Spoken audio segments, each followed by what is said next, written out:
Hi, I'm Sabrina, your AI co-host. Welcome to part 6 of our Another Story of Us series. We are revisiting our ancient history, but this time through 21st century eyes. Have we underestimated our ancient ancestors by summarily dismissing their communications as legends and myths? Grab your headsets and prepare to learn of humanity's first quest for eternal life. And hear another story. Thank you, Sabrina. Welcome, everyone. Today, we hear the Mesopotamian epic of Gilgamesh, the king who sought eternal life. The primary source of this account is 12 tablets of Akkadian language dated to 2000 BC. That's about 4,000 years ago. So keep that in mind as you visualize the adventures that Gilgamesh endures. The tablets were discovered in the library of the ancient Assyrian king Ashurbanipal in ancient Nineveh, a site located near today's Mosul, Iraq.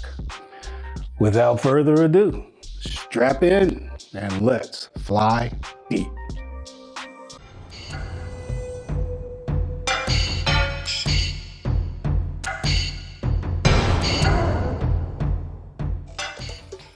Hi, I am Lucas.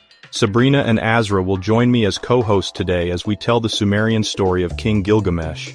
In our last episode, we revealed how humans attempted to build an aircraft, perhaps even a rocket, according to the Mesopotamian versions of the Tower of Babel. In today's account, we will once again come face to face with rockets, aircraft, and other advanced technology. Did these ancient people have tremendous imagination, or were they describing things they actually saw? Hi, I am Ezra. Of Gilgamesh, ancient scribes have said, secret things he has seen. What is hidden from men, he found out. He even brought tidings of the time before the deluge. He also took the distant journeys, wearisome and under difficulties. He returned, and upon a stone column, all his toil he engraved. Gilgamesh was the ruler of Uruk, aka Erech, around 2900 BC, taking us back nearly 5,000 years. Following the deluge, the Anunnaki lowered kingship to Earth, allowing specific humans to be their intermediaries. Kingship originally began at Kish, but transferred to Uruk, due primarily to romantic hanky-panky involving Anu, the goddess Inanna, aka Ishtar, and Enki, Anu's firstborn son by consort. Whereas prior to the deluge, intermarriage between Anunnaki and daughters of man brought about the wrath of the great gods. Afterwards, it was no longer frowned upon. Ishtar, in concert with her brother Utu, aka Shamash, anointed Shamash's son by a human female to be king of Uruk. According to the Sumerian king lists, he ruled for 324 years, and his son another 420 years. By the time Gilgamesh, the fifth ruler of this dynasty, took the throne, Uruk was a thriving Sumerian center, trading with far lands. Gilgamesh was an offspring of the great god Utu, aka Shamash, on his father's side. Because his mother was the goddess Ninsun, Gilgamesh was to be considered 2/3 god, 1/3 human. He was therefore accorded the privilege of having his name written with the prefix divine. Gilgamesh was a benevolent and conscientious king. As he learned more of the histories of gods and men, however, he became philosophical and restless. He began to wonder if his 2/3 divine heritage would afford him a life as long as his demigod forefathers, or would the 1/3 destine him to a mortal human lifespan. He confessed his anxiety to Shamash, but Shamash suggested he accept his fate, whatever it may be, and enjoy life while he could. When the gods created mankind, death for mankind they allotted, life they retained in their own keeping. But Gilgamesh refused to accept his fate. He was, after all, 2/3 divine. He became restless and sought to stay young by intruding on newlywed couples, insisting on having intercourse with the bride ahead of the groom. In response to pleas from the people, the gods arranged for a wild man to come to Uruk to engage Gilgamesh in wrestling matches. The wild man was called Enkidu, a creature of Enki. Perhaps Enkidu was a Neanderthal or other hominid created by Enki on the path to genetically engineering Homo sapiens. He was a Stone Age man who had been living amongst the animals, and as one of them. The gods assigned a harlot to tame and clean up Enkidu. On his first encounter with Gilgamesh, they wrestled to exhaustion and became best friends. Gilgamesh shared his fear of a mortal's fate with Enkidu. Reluctantly, Enkidu agreed to accompany him on a dangerous journey to a location in today's Lebanon, near the city of Baalbek. They were headed to the Cedar Mountain, the abode of the gods. Recalling his time spent with the animals, Enkidu warned Gilgamesh that it was guarded by a fearsome mechanical monster called Huwawa. His roar is like a flood, his mouth is fire, his breath is death. Undeterred, Gilgamesh requested help from Shamash, who was the spaceport commander. He requested help in reaching the underground place of Shamash in the Cedar Mountain so he could scale heaven as the gods do. The text lines containing Shamash's answer are broken, but apparently Gilgamesh was allowed to go on, but at his own risk. I will obtain a Shem, the vehicle by which one attains eternity. Gilgamesh ordered special weapons to fight Huwawa, and Ninsan prayed to Shamash to protect her son and Enkidu. The two best friends then set out for the place where the rising is made. Unfortunately, the fourth tablet that details the journey to the cedar forest is too fragmented to provide a cohesive story. It was evident, however, that they traveled a great distance eastward to arrive at the Green Mountain in the hills of today's Lebanon. They beheld the Cedar Mountain, abode of the gods, the crossroads of Ishtar. Tired from the journey and awestruck by the scenery, the two travelers lay down to sleep. Twice in the middle of the night, they were awakened. Not sure if he was dreaming or awake, Gilgamesh shared his vision with Enkidu, and the two went back to sleep. A third time, Gilgamesh was awakened. He woke Enkidu to share his vision.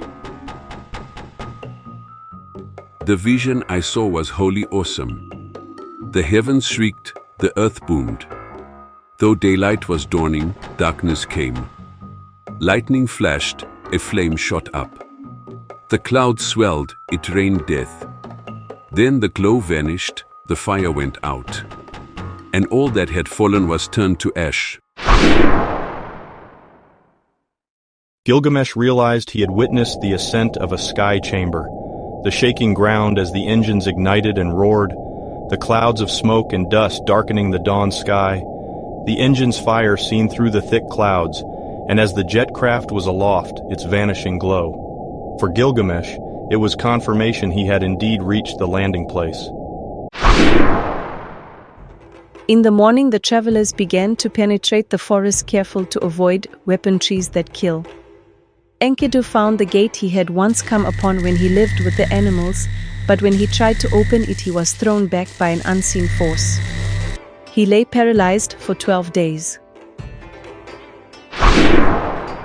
While Enkidu recovered, Gilgamesh had found a tunnel. He convinced Enkidu to follow him through it. That's when the terror began. Huwawa heard the noise and became angry. Mighty, his teeth as the teeth of a dragon, his face the face of a lion, his coming like the onrushing flood waters. Most fearsome was his radiant beam. Emanating from his forehead, it devoured trees and bushes.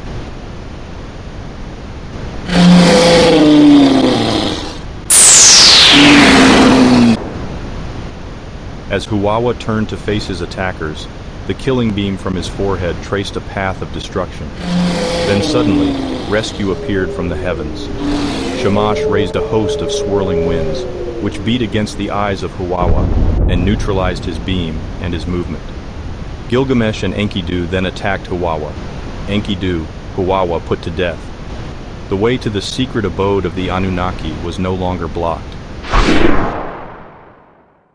But Gilgamesh's journey was once again thwarted, this time by the lustful goddess Ishtar. The cedar forest was also referred to as the crossroads of Ishtar. Like Shamash, Ishtar must have been hovering over the battle in her winged sky chamber. Having seen Gilgamesh bathe before continuing his journey, the glorious Ishtar raised an eye at the beauty of Gilgamesh. But calling off the names of other men she had been promiscuous with, Gilgamesh refused Ishtar's advances. Ishtar was enraged. Insulted by Gilgamesh's refusal, Ishtar asked Anu to let the Bull of Heaven smite Gilgamesh. Attacked by the sky monster, Gilgamesh and Enkidu ran for their lives. Assisted by Shamash, they returned to Uruk. When the Bull of Heaven followed, Enkidu put it to death. After defeating the Bull of Heaven, Gilgamesh felt triumphant and set out to pay homage to Shamash. But Ishtar in her abode set up a wail. At the abode of the gods, the supreme gods were considering Ishtar's complaint. And Anu said to Enlil, "Because the Bull of Heaven they have slain, and Huwawa they have slain, the two of them must die." But Enlil said, "Enkidu shall die. Let Gilgamesh not die." Shamash interceded. It was done with his concurrence. Why then should innocent Enkidu die? The gods reached a compromise. Enkidu was sentenced to hard labor in the land of the mines. Gilgamesh, however, decided to help his friend escape to the nearby land of the living, the place to where the gods had taken those humans who were granted eternal youth. It was there that Gilgamesh met the hero of the deluge, Zecharia, aka Noah, and learned of the great flood. It was with Shamash's consent that Gilgamesh was allowed to journey to the land of the living. Shamash, however, did not know of Gilgamesh's plan to bring Enkidu along.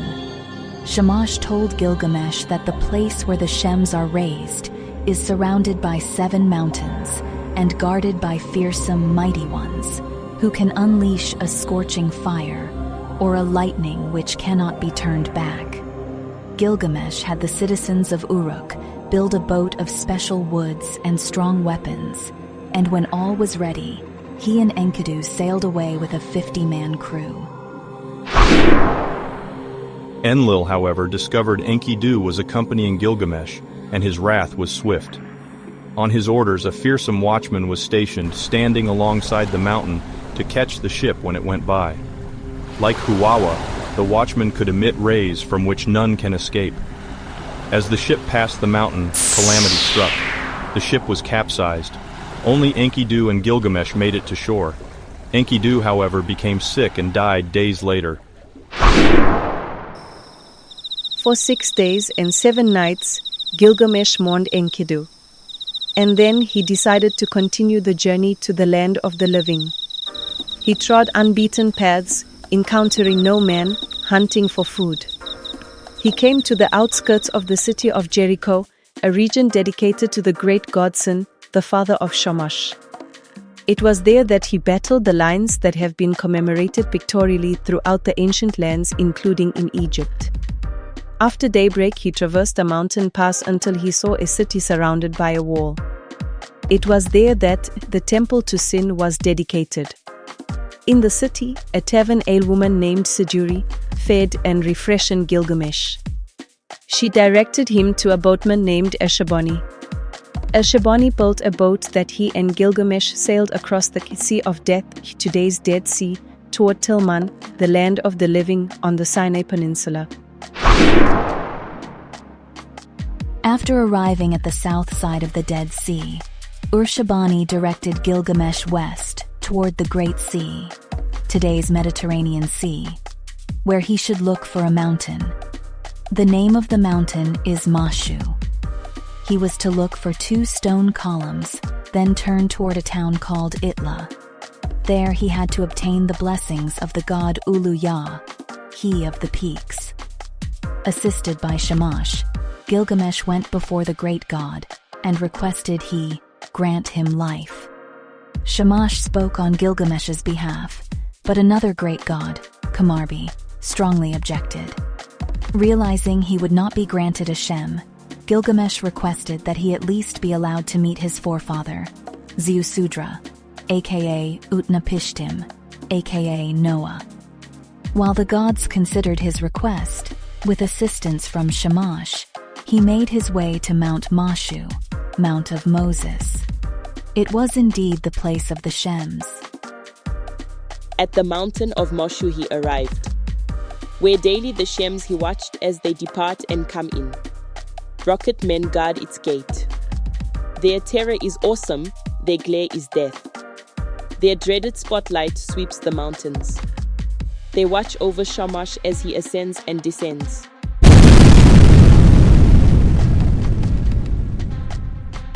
When a rocket man saw that their spotlight affected Gilgamesh only momentarily, he shouted to his partner, "He who comes, of the flesh of gods is his body." Gilgamesh explained he was 2/3 god. After deliberation, he was eventually granted passage through the gate. After a 12-hour journey following Shamash, he came upon an enclosure of the gods, a garden made up entirely of precious stones. It was a simulated Garden of Eden. He eventually encountered Utnapishtim, aka Ziusudra, aka Noah. Upon meeting Utnapishtim, Gilgamesh said, Tell me, how joinest the congregation of the gods in thy quest for life? I will reveal to thee, Gilgamesh, a hidden matter. A secret of the gods I will tell thee. The secret was the tale of the deluge. How, when he was king of Shurippak and the gods resolved to let the deluge destroy mankind, Enki secretly instructed him to build a submersible vessel and take on board his family and seed of all living things. How Enlil was enraged when he realized that in spite of the oath taken by all the gods, Enki enabled mankind to survive. How, when Enlil's anger subsided and he saw the benefit of mankind to the Anunnaki, Enlil granted him everlasting life. Upon hearing Utnapishtim's tale, and realizing that only the gods, in assembly, could decree eternal life, and that he on his own could not attain it, Gilgamesh fainted for 6 days and 7 nights. When he arose and was ready to head back to Uruk, Utnapishtim revealed yet another secret. He told Gilgamesh of a secret plant that would postpone death. It was a plant the gods eat to keep forever young. This plant grew underwater. Prior to leaving Tilman, Gilgamesh dove into the sea where the plant grew and retrieved it. But as fate would have it, the search for eternal life would end fruitless. As Gilgamesh bathed in a well preparing for the night, a snake sniffed the fragrance of the plant and carried it off. A Sumerian seal illustrates the epic's tragic end, Gilgamesh in the boat, struggling with the serpent. Not having found immortality, he is now pursued by the angel of death. So ends our tale of the first futile search for immortality. According to the Sumerian king lists, the divine Gilgamesh, whose father was a human, a high priest of the temple precinct, ruled for 126 years. Ur-Yugul, son of Gilgamesh, ruled after him.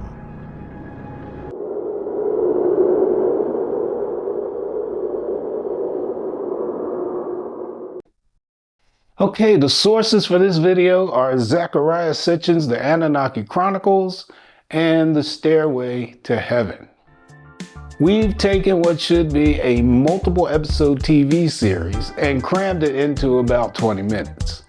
Obviously, we've left out a tremendous amount of detail. Even so, I think we've nevertheless delivered the story and illustrated the technology referenced in the tale.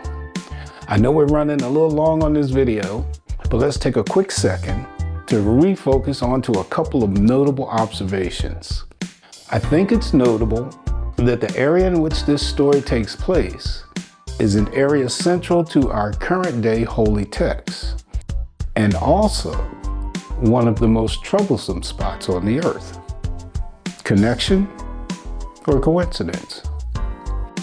According to Mesopotamian texts, the Cedar Mountain area near Baalbek, Lebanon, was a place where a stone that whispers was secreted away. The Sinai Mountain area is, of course, the place to where Moses led the Israelites during the Exodus from Egypt in the 16th century BC. It was also later targeted in the quest for eternal life by historical figures such as Alexander the Great in the 4th century BC and Napoleon Bonaparte at the turn of the 18th century AD. In our next video, we'll pick up our timeline from where we left off covering the Tower of Babel, about 3000 BC, around the same time as the story of Gilgamesh. We're getting close to entering Egypt. As we watch the shift from our current world order accelerate, it becomes even more important to think and act from our hearts, taking advantage of the opportunity presented to support building the new reality we wish to see. I am convinced we are actually headed toward an amazing new world, but it looks like we're going to have to go through it to get to it. Love is the most fundamental force of creation. Let's keep a smile in our hearts and share it with everyone willing to receive it. I appreciate you guys, and I honor your courage to overcome the fear of hearing another story. Thanks for watching. Namaste.